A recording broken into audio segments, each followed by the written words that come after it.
No. No fancy intro this time around. We're getting right into the games. I know these year-end lists are supposed to begin with some zeitgeisty observation, contriving a unified theme for the games I played this year, but I gotta be real with you. The zeitgeist sucked.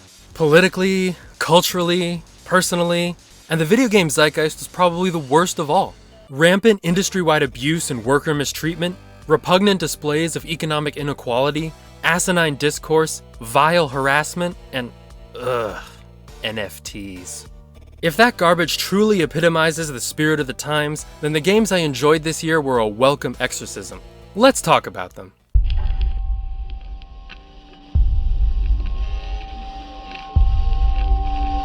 I've warmed up to Arcane Studios over the years, to the point where I really enjoyed their reboot of Prey, even if it was a little janky on consoles. One day, I'm going to have to justify why I dislike the Dishonored franchise, but for now, I get to heap some well-deserved praise onto Arcane for making Deathloop. This game has what Arcane does best, a Gordian knot of intelligent level design that plays well with the surprising versatility of the runes and slabs and trinkets.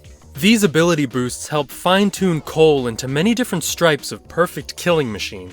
The time loop mystery serves as a baked-in justification for exploring the island and piecing together some complicated science fiction lore. Or, if residuum mumbo-jumbo isn't your jam, then hunting down the island's 8 visionaries proved equally captivating. Each of these antagonists were so well characterized through their dialogue, their powers, and even the very rooms they occupied. I walk into a room and with just one wink, I let everyone know I own gold. Military and business require you to dominate your enemies completely. Black Reef, it's like everything I so richly deserve. But the unquestionable star of the show is Juliana. She strikes a rich balance between captivating personality and frustrating adversary, as our changing relationship remains compelling, right up to what I felt was a thoughtful, if slightly anticlimactic ending. She and the other visionaries represent a level of expressiveness and charm that previous Arcane games just didn't have. I know a lot of people had some serious problems with Deathloop, but I don't really care. This is my list. I'm right, they're wrong. Next game, please.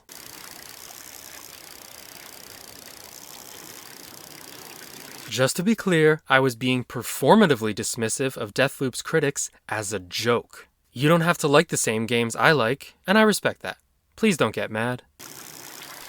So now we go from a game where time is limitless to one where it's painfully, excruciatingly finite.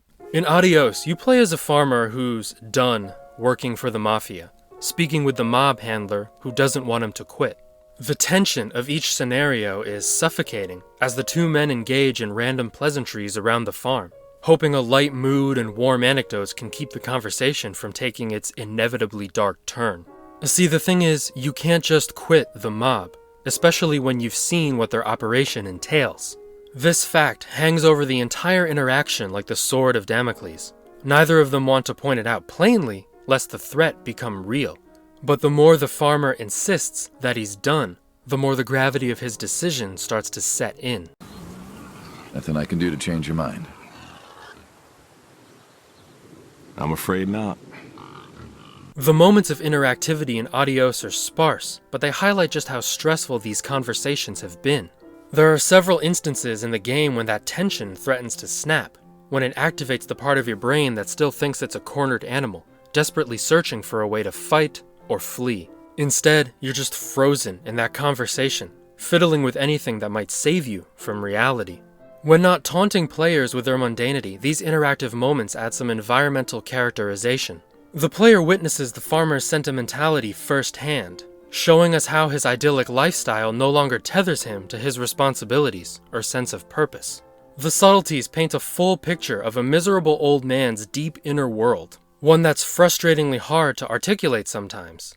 These small moments of agency contrast strongly with the foreboding certainty of the end.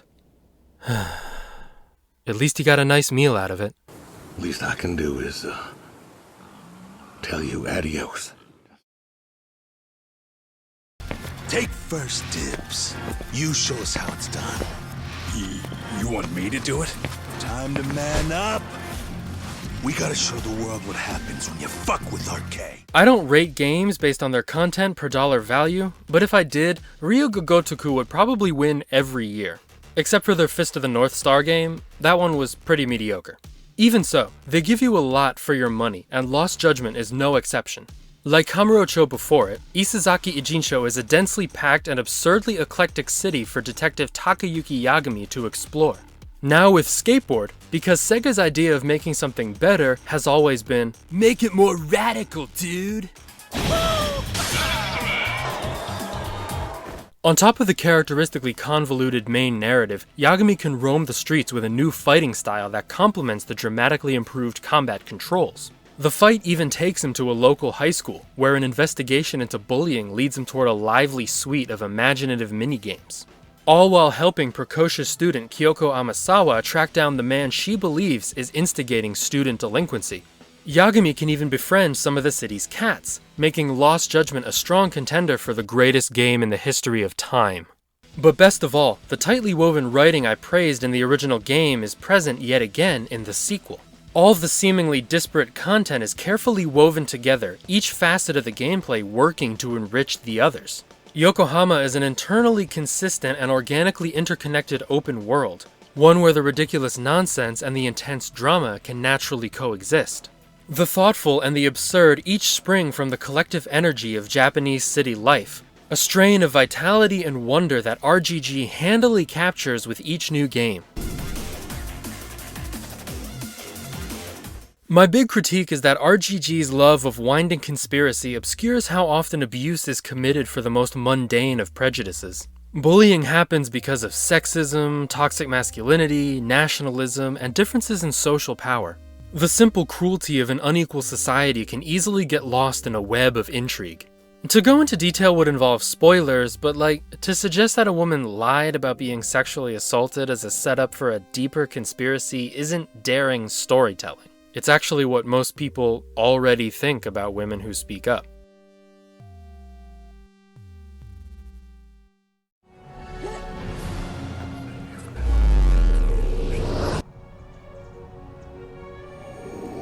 What began life as a Skyrim mod grew into a genuinely incredible mystery game. A lost wanderer comes across a buried Roman city frozen in time, but what looks like a radiant town holds an equally illustrious curse. The Golden Rule: the many shall suffer for the sins of the one. If any sin is committed in the city, a crime for which no one agreed upon definition exists, then all the residents will be punished. The golden statues surrounding the citizens will come to life and turn the people themselves to gold, a heinous fusion of Midas and Medusa's curses. The Forgotten City is a great example of how good writing is more important than immaculate visuals. Galerius looks like someone modded Mr. Clean into Fallout 4, but his role in the narrative makes him one of the most lovable characters in gaming. I say one of because this city's residents have rich inner lives and personal depths to explore. In speaking with them, the Lost Wanderer slowly unravels the mystery of the Golden Rule and its effect on the city it ensnares. The game has this interconnectivity I'm always harping on about, with narrative threads weaving across and between the different characters. Speaking to one person can set you on a quest to speak with others, solving your original problem while giving you other concerns along the way. It's a web of intrigue and narrative cohesion that I find intoxicating to experience. Knowledge of ancient civilizations helps too, especially when dealing with those pesky Christians, whose strange beliefs and penchant for religious terrorism single them out in Roman society. You mean the blasphemous cult responsible for burning down half of Rome last year? It's hard to blame the people for being angry about that. It's a game that rewards deductive reasoning with increasingly intricate story turns. The Forgotten City contains a compelling mystery with proud triumphs, intense frustrations, sweet romance, political dirty dealing, and even a few outright horror sections. All of these tones and flavors are naturally wrapped in a compact and well-balanced game. My hope is that Nick Pierce makes enough money to hire some extra staff instead of crunching himself for 80 hours a week again. Seriously, dude, I can't keep buying your games if you kill yourself making them. Of all the time loop games to grace the medium this year, of all the times players were asked to face insurmountable odds, to die and try again, One game stood head, shoulders, and anthropomorphized spaceship above the rest.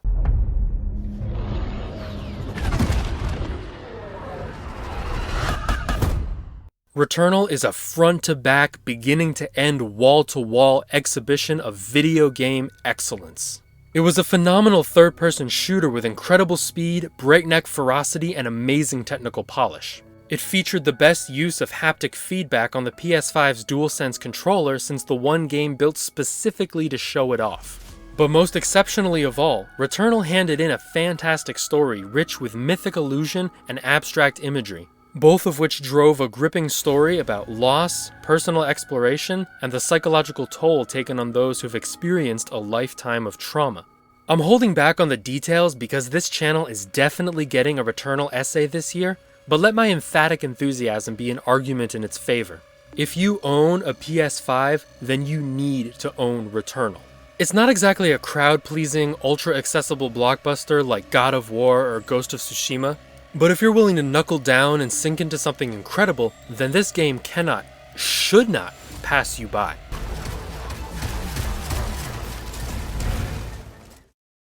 Like I said in the intro, I have a hard time mapping my taste in games onto some grand vision of 2021. Probably because I didn't even play most of the games that came out last year. For reasons of time and general financial stinginess, I don't play games as soon as they come out, and I don't talk about them until much, much later, if at all. Just look at my output last year. The Last of Us Part 2 and Ghost of Tsushima were the two biggest games of 2020, and I only talked about them a year later.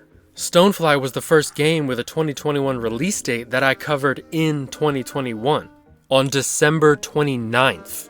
With this fashionable lateness in mind, I think a name change is necessary, something that reflects the revised direction I've taken in my commentary. The new channel name is Never Current Games. This represents a shift in the very aim of my channel, covering all the titles that make you go, hey, didn't that come out last year? My critique may not be current, my takes might not be hot, and I may render myself invisible to the algorithm, but that's just what it means to be a never current gamer. But seriously, on top of what I said about time constraints and desperately waiting for sales, I just don't game in a way that's conducive to trending coverage. In 2021, I felt more compelled to explore classics of the medium, play catch-up with previous years, and really interrogate my tastes in depth.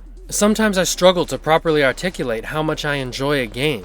Other times I've had to rewrite entire scripts because I hadn't really figured out the kind of critic I wanted to be.